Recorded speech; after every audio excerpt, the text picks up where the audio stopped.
Fresh is a tiny but mighty food justice organization, and our work is centered in New London, Connecticut, which is occupied Pequot land. And it's a small distressed city in the southeast corner of Connecticut.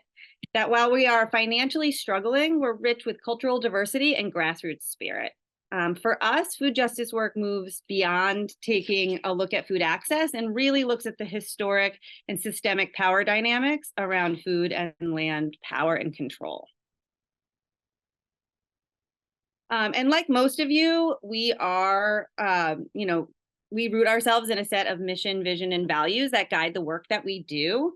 A part of our holistic approach to well-being is making sure that we're paying a close attention to our values. I think our mission and think, oh, are we on track? But over the last couple of years, we've really switched focus to match all of our programs and initiatives up to our values. These values were co-created with community and are the center point with which we make all of our decisions about everything we do moving forward. And something I did want to mention is that in our growing food bucket, right, like new solutions, like Lotus said, but also looking back on our history and our indigenous folks. We at Fresh make sure that we are always connected and rooted in the land that we currently exist in, as well as the teachings that our ancestors have brought to us and have always been regenerative, right? Like we have been able to coexist through our communities up until profit became the importance in our community. We thought one way we could talk about the well-being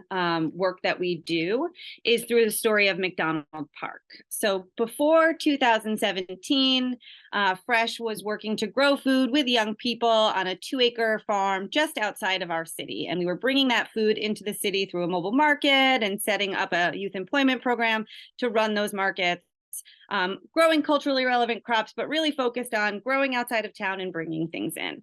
At the end of 2016, we realized that what we really wanted to do was inspire people to be able to take control of their own food access by growing in small scale ways within our city. And in the meantime, we could be reclaiming blighted land in our neighborhoods, working together and creating something beautiful where we could grow food. So just about the time that we decided that, we were lucky the city of New London actually approached us and asked us if we would build a community garden on this blighted piece of property you can see on the left-hand side. That's a city-owned park called McDonald Park. Now, before that, we also had one community garden, and we probably would have been like, yes, absolutely, of course we'll build a community garden there. But we actually said maybe we'll do that. We don't really know, because what we want to do first is see if the folks who live in this area would like to have a community garden there. So this neighborhood is primarily renters. You can sort of see behind the fence, there's some light industrial. There are some large 4 and 6 apartment buildings right in there that are old homes that have been restored. And a lot of the owners of these properties don't live in New London. So there's a lot of absentee landlord work happening here. So we thought it was really, if we were going to make any decisions about this, that we could engage this community. And I'll let Julie tell you how that happened. Course. All right. So we did this through a multitude of ways, right? The first thing that we did is we had a community meeting where we just kind of did pamphleting and kind of door knocking throughout the entire, I want to say like 4 to 5 blocks, right, of the park. And we asked folks to come out to the park and just have a dream conversation. What do you want to see? What do you imagine? And the really interesting part of that was a lot of landlords showed up and not a lot of community members. So we were like, oh, like this approach isn't good. Let's try again. So we just went door to door and we're really knocking on doors. Folks were inviting us in, asking for if we wanted coffee, all those awesome things. And that's where we really saw the vision of what community members wanted. So through strategic planning, so we did a lot of, well, first of all, which was really awesome, this is a perfect example of community organizing, right? I think something that's really interesting about maybe the climate of where we are right now, but also just like in historical context through Black Panthers and all these other organizations that did amazing work in our communities. Community organizing, the term of community organizing is a scary thing, right? Like, what are you doing? What's going on? Like, are you gonna like, you know, start these things in the community? It's like, no, we just want to hear from folks. So we did a lot of connections with folks, and we ended up hearing like they want a park for young people. they want a safe space to just hang out, right? And they want to grow food. So all of these awesome things.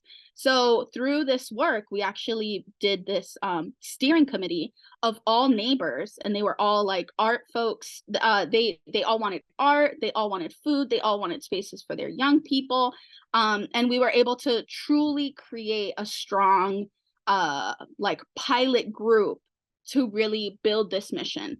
And the really cool thing is that the staff had no control over it, right? What we did is we managed the money, and when they told us to put the money somewhere, we were the ones that did that, right? So folks were like, we want this, we want that, we want the city to ask for this. We said, all right, perfect, let's do all of that. So through that, we actually ended up creating a really strong 5-year agricultural plan as well, where our first gathering was about 150 people, where we talked about what is your dream vision for growing food for profit for people in the community, not like everyone, right? Or not like just solely one person. So this was like an amazing pilot for what we want to continue to do in New London. And as you can see, we're super passionate about this and so many things we do. We are about to run out of time, but I just wanted to share really quickly about how this relates to the well-being principles. We didn't have this framework when we started doing this, but seeing this, we realized how intentional we actually were specifically about Principle 2 and Principle 3, and how important it is really to be working with your community and letting them decide what wellness is, and to heal and regenerate together. And that is the acknowledgement of historic trauma in the food system and land ownership, but it's also coming together and celebrating our rich culture.